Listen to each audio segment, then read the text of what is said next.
Hi everyone, this is Saloni Sharma. Welcome to my channel learn with Saloni. तो इससे पहली video में हमने क्या पढ़ी थी, कॉची यूलर इक्वेशन का बेसिक इंट्रोडक्शन, वो क्या होती है and how to find the solution of it, जिसको हम होमोजीनियस लीनियर डिफरेंशियल इक्वेशन भी बोलते हैं, Cauchy homogeneous linear differential equation भी बोलते हैं। आप जाके वो फर्स्ट वाली वीडियो देखिए, उसका इंट्रोडक्शन कि कैसे हम आइडेंटिफाई करते हैं कि ये यूलर इक्वेशन है या कॉची यूलर इक्वेशन है।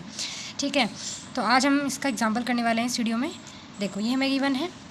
वहाँ से जब आप आइडेंटिफाई करना सीखेंगे कि जो डेरिवेटिव्स टर्म हमारी होती हैं उनके कोफिशिएंट क्या होते हैं, वेरिएबल्स होते हैं, तो उसको हम यूलर इक्वेशन बोलते हैं या कॉची यूलर इक्वेशन बोलते हैं। तो मैंने लिख दिया है दिस इज़ ए होमोजीनियस, क्योंकि ये होमोजीनियस लीनियर डिफरेंशियल इक्वेशन है। कॉची यूलर इक्वेशन ब्रैकेट में सोल्व करने के लिए क्या प्रोसीजर होता था, हम एक्स की जगह पे क्या पुट करते थे, क्योंकि देखो डिपेंडेंट वेरिएबल है वाई, इंडिपेंडेंट वेरिएबल है एक्स, तो हमें इंडिपेंडेंट वेरिएबल को इसमें चेंज करके दूसरा जेड हम लेते हैं। तो एक्स को मुझे चेंज करना होता है और पुट हम क्या करते हैं एक्स की जगह ई की पावर जेड।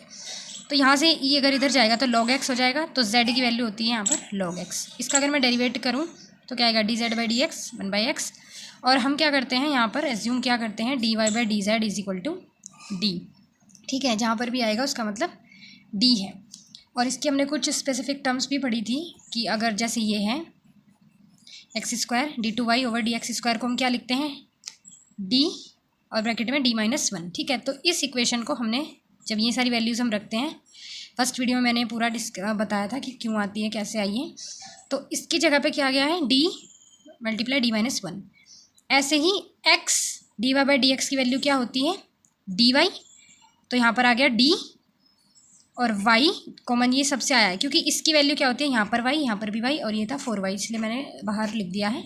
और 3 as it is n plus 4 और y सबका ये कॉमन आ गया। ठीक है, अब 2 एक्स स्क्वायर था, तो x की वैल्यू e की पावर z का स्क्वायर। अब z का स्क्वायर, तो पावर की जब पावर होती है तो वो मल्टीप्लाई हो जाती है, तो ये क्या हो जाएगा, e की power 2z and 2 as it is.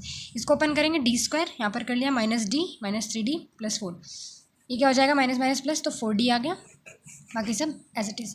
अब यहाँ से अब ये इक्वेशन कौन सी बन चुकी है हमारी, this is the differential equation with constant coefficients. यहाँ पर अब जो इसके कोफिशिएंट हैं डेरिवेटिव्स के, वो क्या है, कांस्टेंट है। यहाँ पर 1 है, यहाँ पर 4 है एंड यहाँ पर भी 4 है। तो अब इनको जो हम सोल्व करते हैं वो कैसे करते हैं, सबसे पहले हम लिखते हैं ऑक्सिलरी इक्वेशन। ऑक्सिलरी इक्वेशन क्या होती है, यहाँ जो डी आया है, ये वाली जो अंदर की टर्म है वाई के अलावा, इसको हम क्या लिख देते हैं, यहाँ पर एम लिख देते हैं, M square minus 4m plus 4 is equal to 0। और फिर हमें इसके क्या निकालने हैं, फैक्टर्स निकालने हैं, एम की यहाँ पर हमें वैल्यू फाइंड करनी है। तो ये जो 4 होता है हम इसके फैक्टर करते हैं। सपोज जैसे नीचे फंक्शन है, हम इसको बोलते हैं एफ डी। तो अगर मैं यहाँ पर d की जगह पूरी m वैल्यू रख देती हूँ, इसको हम m बोलते हैं, e की पावर mx, ठीक है, या mz है यहाँ पर।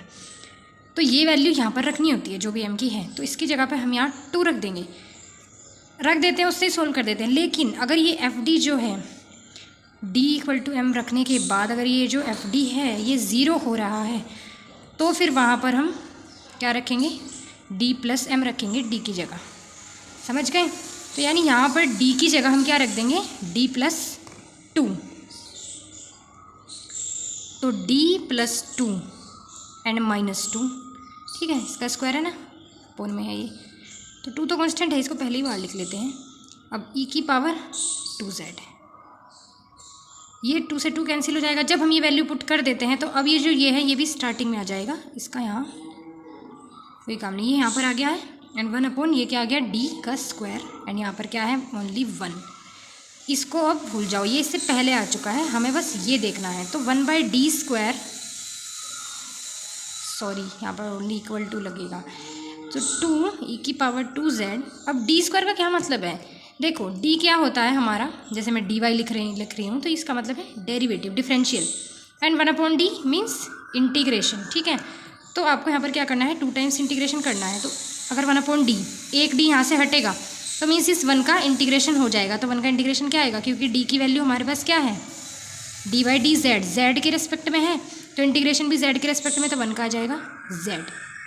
अब एक बार और इंटीग्रेशन करेंगे तो क्या आ जाएगा, जेड स्क्वायर अपॉन 2, तो 2 से 2 कैंसिल, हमारा आंसर आ चुका है जेड स्क्वायर e की power 2z।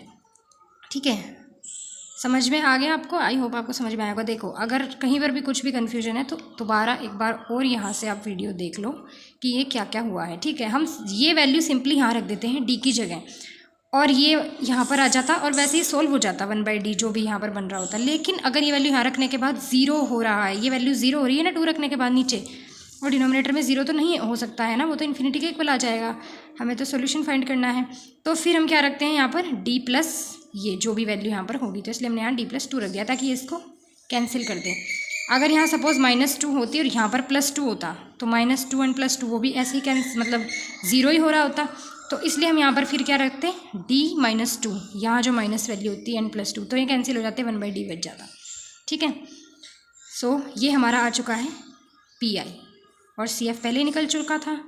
So now the solution is, हम इसको जनरल सॉल्यूशन भी बोल देते हैं। General solution is y = y लिखते हैं हम, जो डिपेंडेंट वेरिएबल है, ठीक है। क्या आएगा CF + PI, ये हमारा होता है सॉल्यूशन। तो y = क्या आ जाएगा? अब CF की वैल्यू हमारे पास क्या आई थी, C1 + C2z multiply e⁻²z, and PI आया है हमारा ये z² e⁻²z, ठीक है। अब यहाँ पर हम क्या करेंगे, z की जो वैल्यू हमने एज्यूम कर रखी है log x, वो यहाँ पर पुट कर देंगे। सो y = C1 + C2 log x and e⁻²z का क्या मतलब है, क्योंकि अगर मैं इसको इधर लेके आऊँ e⁻z किसके इक्वल है, x के, तो e⁻²z means x², z² means log x का होल स्क्वायर, एंड e⁻²z मतलब x²। तो ये हमारा जो है फाइनल सॉल्यूशन आ चुका है, ये हमारा आंसर है।